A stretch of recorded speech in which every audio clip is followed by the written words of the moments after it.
Alright guys, so today we have back, and we'll be focusing on like thickness, if you will.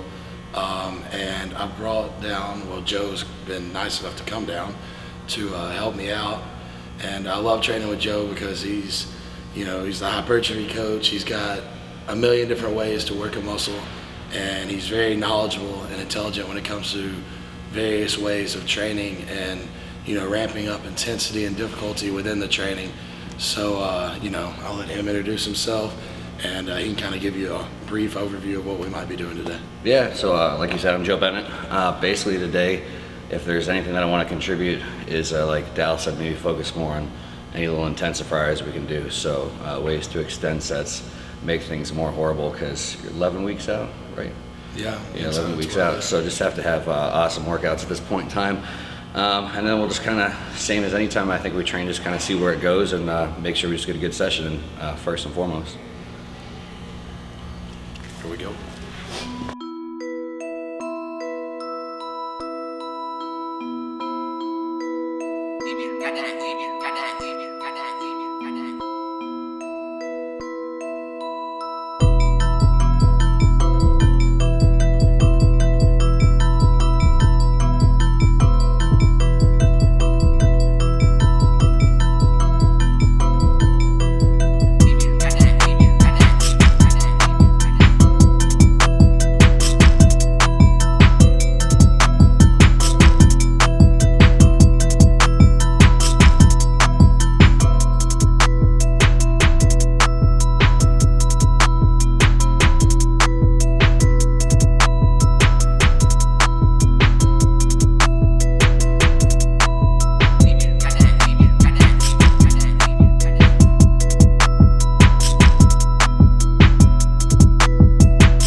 So basically, just in case anyone wonders what we just did there, Dallas is saying he's dealing with a little bit of shoulder issues. So basically just kind of doing some stuff that can't, so not like diagnosing or fixing anything, but for the most part, if you increase some activity of the muscles around your scapula, basically all the muscles around the back of the shoulder girdle, it can't hurt anything. So more than anything else, we're creating activity in those muscles he's about to use.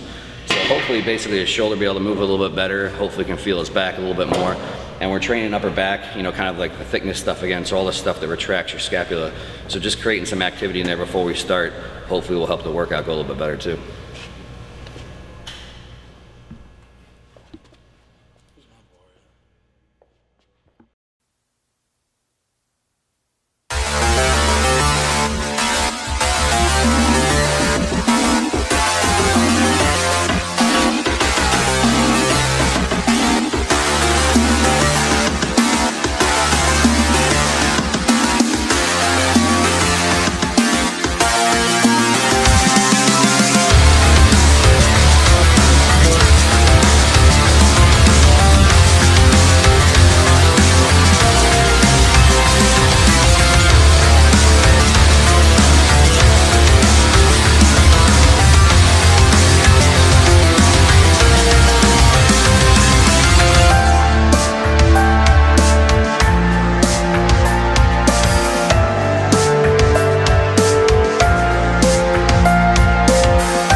So we're just tweaking Dallas's row a little bit. So there's the way that Dallas rows incorporates his entire back, so it's absolutely a great way to get a huge back. The thing we're working on a little bit is occasionally he has a little bit of lower back issues, is when he's rowing, he makes some motion up with his lumbar spine flexing and extending a little bit. And in reality, from a spine safety standpoint and just from that muscularity standpoint, it's a lot healthier if he can just keep his lumbar fixed. So whatever position he starts in, ideally a fairly neutral position, try and keep that still the whole time he rows. So again, it's not even about the other way is right or wrong. There's going to be some sets where you're just trying to get as much muscle in your back as you can involved. Like when you're doing 5 plates, I don't think anybody can keep everything completely still. But from a longevity standpoint, you know, it's good to be able to do both. So we're just going to work on his form just a little bit and just do a couple drop down sets, trying to keep him moving just from his hips, keeping his back a little bit more still, and if nothing else, just see how it feels. Yeah, I mean, like he said, there's advantages to doing both. Yeah. You know, the way I've been doing them, the way I do them because, well, honestly, that's the way I saw Ronnie do them. And obviously Ronnie had an incredible back. Now, Ronnie probably would have had an incredible back no matter how he trained his back. You know, that was Ronnie. But the point is there's no right and wrong way. So if I'm able to do this with less weight and get just as much, you know, work done to the targeted muscle, then obviously this is going to be advantageous at times, because let's be honest, there's some days where I'm not going to be able to row 5 plates, you know. So here we go.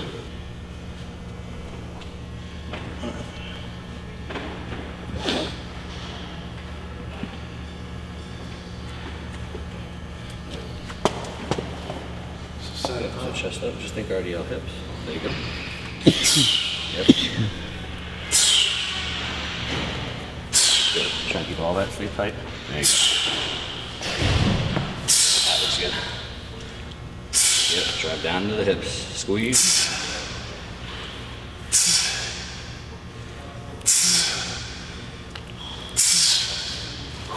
Good, man.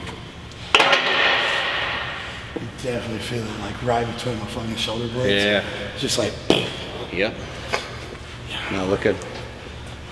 Yeah, at the end of the day, it's like as you get more and more meticulous about it, the things I always think about, and especially at least like, it's a big thing, you know, Ben's on a wall, and then we teach us like what moves first is what works the most too. So like the biggest thing is kind of like, when you're starting the motion at least, make sure the very first thing is shoulder blades moving. Yeah. You know, if you use your body a little bit after that, fine. You know what I mean? Like that's what's gonna happen. But you know, you get people like from the bottom, your back doesn't even work, so you get the guys either bend their elbows or they just yank up with their body. Right. It's like you're either using your lower body or your arms. You know, if you can always focus on the movement, at least starts with the upper back, and then if you just cheat a little bit through, it's not that big of a deal. You're just kind of assisting through the range of motion.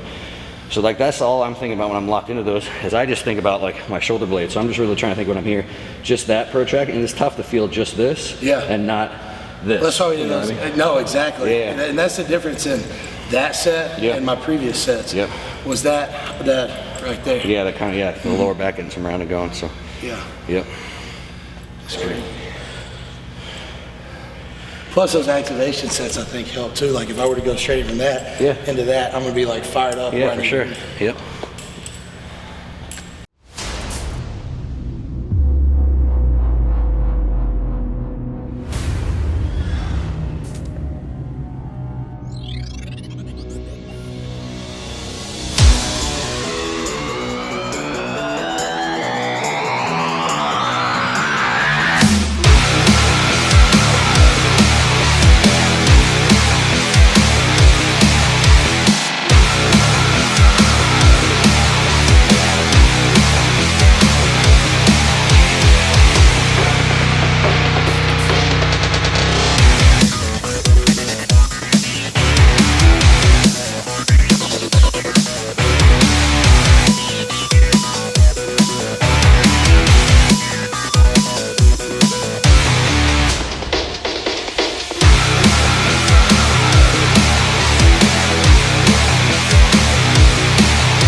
So when you're doing this, it's not necessarily bad, but that's upper lumbar, you know. So if you want to just isolate more upper back, drive that chest on the pad, make sure it's all actually there, especially for initiation. That's one of those things too. I think the hardest thing here is I'm just like 3 inches or like 2 inches shy of the full stretch, of the range of motion. Yep. So I'm focused on like trying to keep the weight on, but at the same time I gotta do it right. Yep. Let's focus more on the top here anyway. So I think just skip the stretch, we'll get it somewhere else. You ready one on those next? Yeah.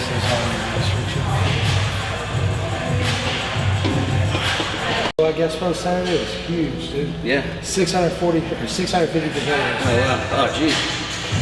Flex. Doing very well, very well. Yeah. Good. Thanks for having me. Appreciate you having me in your house. Oh yeah.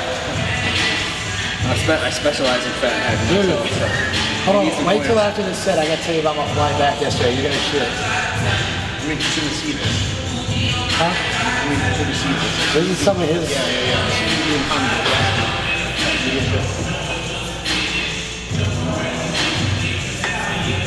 You're good. Stop. Drive chest in. There you go. Just the top. Drive your chest in. There you go. Visualize. Come on. Come on, Dallas. Let's go. 3 reps now. Drive that chest in. Squeeze those shoulder blades. Come on.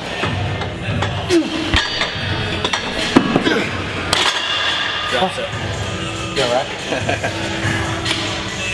Like intertwined, you know? Yeah. Like flex. Yeah. You know? Damn you.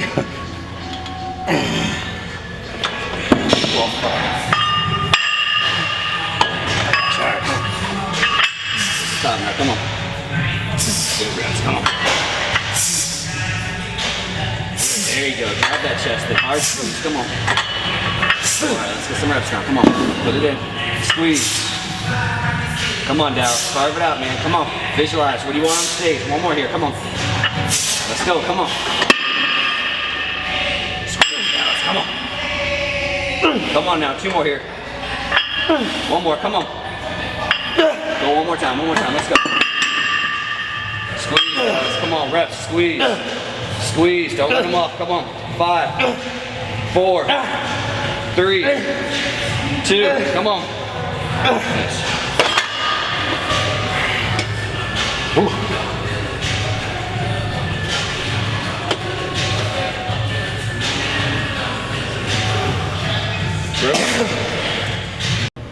All right, so that variation we just did there is just a T-bar row variation.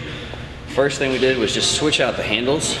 So at the end of the day, you gotta realize that any machine that just sets your hands in position is arbitrary. Someone manufactured the machine to go there. They may or may not have known what they were doing, and you may or may not have that range of motion at your wrist. So nothing, not rocket science, but putting on handles just allows your body to go where it wants to go. So again, wherever your hands go are gonna determine where your elbow goes, which will determine what you can do with your back. So it's just, for most guys, it's an elbow saver, it's a wrist saver, it's a shoulder saver, and tend to feel it a lot more in the back. And then last cue I was giving him as well too on that one is focusing on driving his chest into the pad. You know, if the goal is to isolate the upper back, if you're extending off the pad at all, then you're kind of hitting, you know, mid and upper lumbar, which if that's your goal is fine, but we were trying to stick just a little bit more to upper back. So as cueing him, as hard as he's focusing on retracting, he's also focusing on trying to drive his chest into the pad just as hard. It works. It hurts. Oh wow, that's different, yeah. It's like totally backwards and everybody does it. Yep.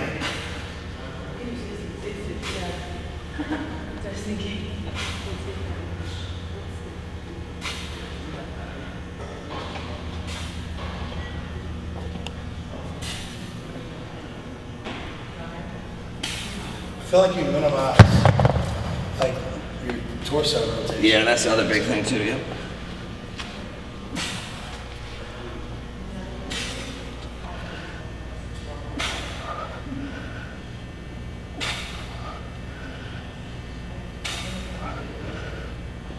Heard you guys had a heck of a party yesterday.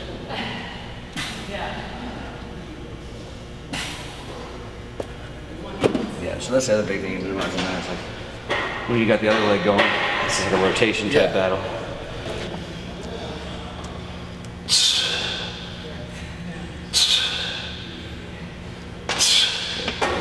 stone. Visualize it slopping the stone. There you go. Squeeze, stretch. There you go. Yep.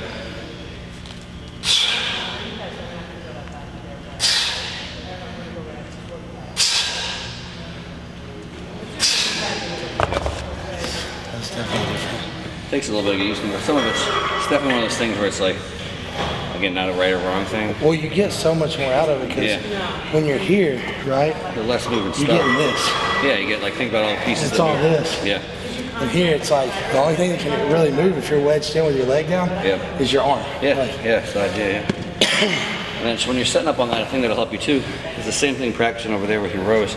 Is make sure that you're bending over at your hips. Okay. So like literally when you're holding the weight, you know, you got your hand here, like even before you hold on there, watch, I always do this, like bend at my hips, make sure my back is straight, and then get rode in. So you're just not, because if you just kind of start a little bit rounded, you're just gonna stay in that position, you know what I mean? Right, whereas if you just set that back locked in tight.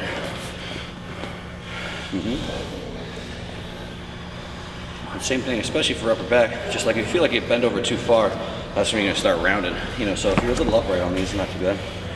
There you go.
I feel like I got it much better that time. That was good, yeah.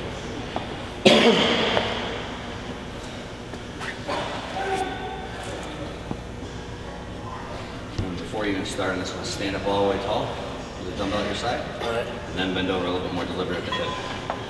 Feel like while you're going at the hip, let your back stay in place, if that makes sense. Yep. Chest up. There you go. There you go.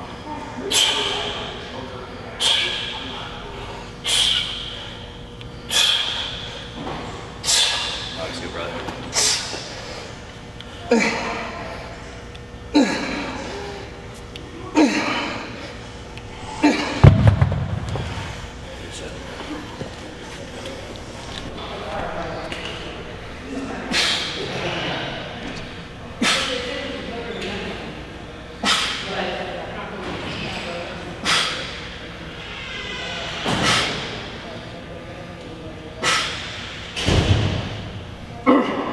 There you go.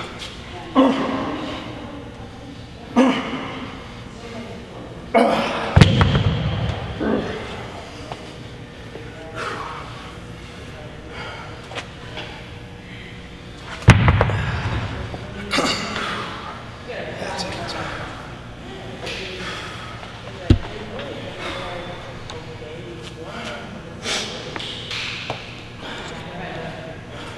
Talking about we're getting to the benefits of doing like a close grip motion. So close grip row, close grip pull down. And that's a motion that makes sense for some people and no sense for other people, or just for certain ranges of motion. I say the thing that lats are a tricky body part is the muscle essentially wraps around your rib cage. So like your bicep, when you contract it, just pulls in a straight line. Where Dallas, depending on where his arm's at, like he's doing a pull down here, his lat insertion's here, and it inserts back here all the way down to his, basically the base of his thoracolumbar fascia, down to his lower back and his hips. I wish it came that look. Yeah. So if it pulled in a straight line to go through his body. So when he's doing close grip stuff, if the goal is lat training, it makes sense basically right up to the point where his arm gets to his body, because this is pulling in a straight line with his lat. As soon as he starts to go further, so if he tries to pull all the way to his chest or all the way to his stomach, his elbows just start to really bow out. It's going to turn much more into a rear delt upper back exercise than a lat exercise. So again, it's that if you're a very small person, if you're very narrow, you might be able to use a close grip for like the entire range of motion. You might be one of those people that can fully stretch it, bring it all the way to your chest and make it last the whole time. But it's just going to vary from person to person. So it's another one of those things on the long list. It's not good or bad or right or wrong. It's just different for every single person. And especially for somebody like Dallas, who there's not too many human beings his size with his frame. It's like everything's got to be very individual. If he just tries to do something like somebody else or this person or that person, somebody's at 5'2", whose arm is 12 inches shorter than his, doesn't make a whole lot of sense. So it's just a matter of, you know, knowing your body, knowing your structure, trying to make sure the exercises fit you. And again, like he says, there's no right or wrong, but the thing is, you know, are you trying to train the entire back side of your torso, like, you know, your entire back, or are you trying to train like the lat specifically, you know? So that's what you really, I guess, have to decide first. Sure, you know, yeah. You're trying to just train back in general, or if you're trying to target something, then that's where coming, you know, being smarter and doing things more appropriate come into play. Mm-hmm.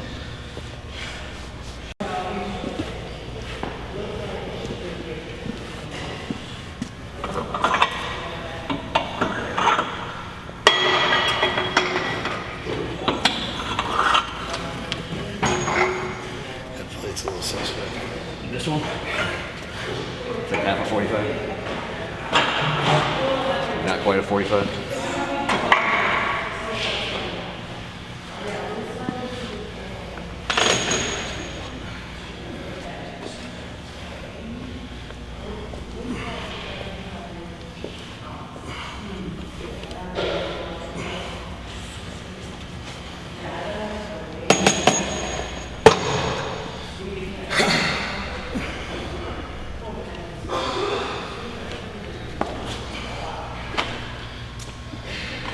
This would be a great day to have that one you guys have where you lay on it.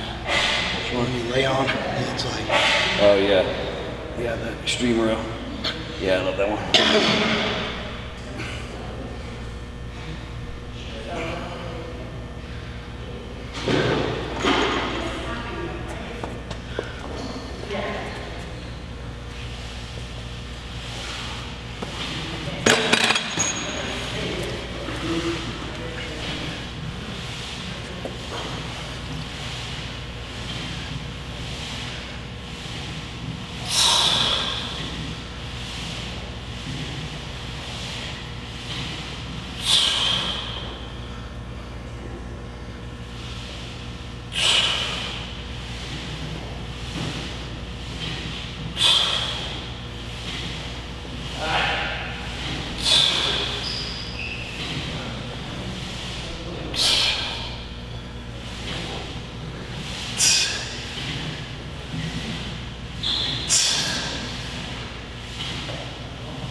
I wish I could make those like this one. Yeah, I know. You know? That's what I'm looking at on here. It's like if you had another inch. Just a little bit more weight Yeah. there. Kind of. They call me Robert.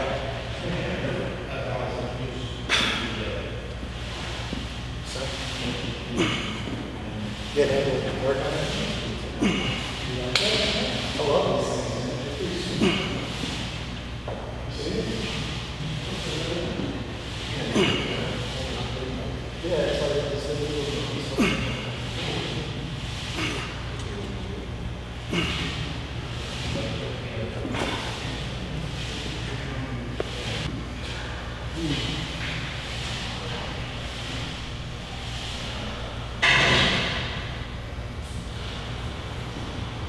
Not like I did before, just expensive watches anymore. I don't like watches.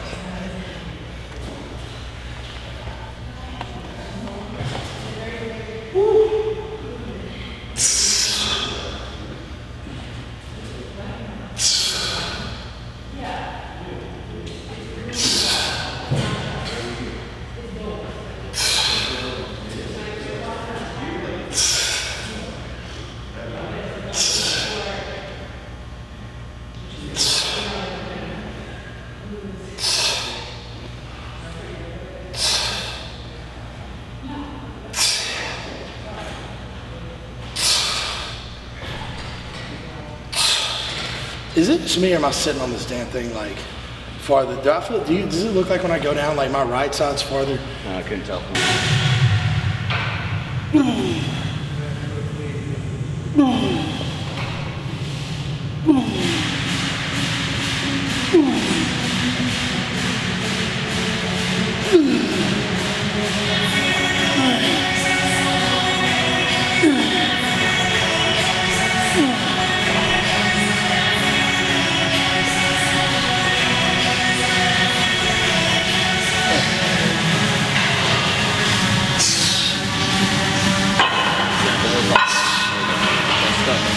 That lower back. Good. Drag it back to the hip.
All right, ready when you are. All right, guys. So that pretty much wraps up back training for the day, and I'll let Joe kind of recap, some of the pointers and highlights of things we did today. But anyways, take it. So we'll start with, we did a little bit of stuff to warm up and kind of activate Dallas's kind of upper back, his shoulders a little bit. So try and create some activity and stability around his scapula, because that's the main things we were moving today. Then we did some heavy barbell rows first. So basically that was kind of like our biggest, probably heaviest movement that we did. We tweaked Dallas's form just a little bit on that. So did some heavy sets, did some sets working on keeping the spine a little bit more still. Then we went to a chest supported T-bar row. We did that one with some handles, just to kind of free up the joints a little bit, kind of fit Dallas's structure again a little bit. That's a big thing with him, is making things fit his structure. Chest supported is good too, because we did going off of bent barbell rows and then dumbbell rows after that. The lower back can get a little bit whack, so it's just pretty easy to put something chest supported in there, just for the fact that we're giving the lower back a little bit of a break. Because that's half of upper back training, is trying to actually keep it upper back getting all the work and not lower back fatiguing before we can actually train the targeted muscles. Then we did single arm dumbbell rows. Again, tweaked the form a little bit on that. Half of today's everything is, I'd say we got some good work done, still moved some pretty good weight, and then just trying to give Dallas a couple little tweaks, little options. Again, there's only one Dallas as far as his body and his structure, so it's, again, we kind of said it the whole workout and say it a bunch of times, there's no right or wrong. The best thing Dallas can do at this point is he keeps trying to make his training better, so whatever that means, that's nothing specific, that's just constant progress, so that's just little things, just trying to throw in here and there today. Maybe this fits him better, maybe this lets him get more output, maybe this keeps it more on the targeted muscle, whatever that may be. And so that was the goal really with everything that we did. And did a chest supported high row, superset that with some dumbbell rows, 2-arm dumbbell rows. Again, nice part about 2-arm dumbbell rows is just a little bit of freedom of motion. And the superset was just, again, kind of a nice little pump. And then did some rack deads after that to finish, and then a pull down motion. We did every exercise. We just picked every back exercise we could think of. We were flipping through Arnold's Encyclopedia of Modern Bodybuilding and just kind of picked all of them. Started at the beginning. But it was good, man. Good workout, and felt good for me. And I mean, I think, honestly, one thing we both agree on is while you could always tweak and make things better for me, but you, whoever it may be, the number one thing is intensity, So, there's no replacement for hard work. And once you have established what, your threshold of pain is and your hard work is, I think then that's when all of this extra, really comes into play.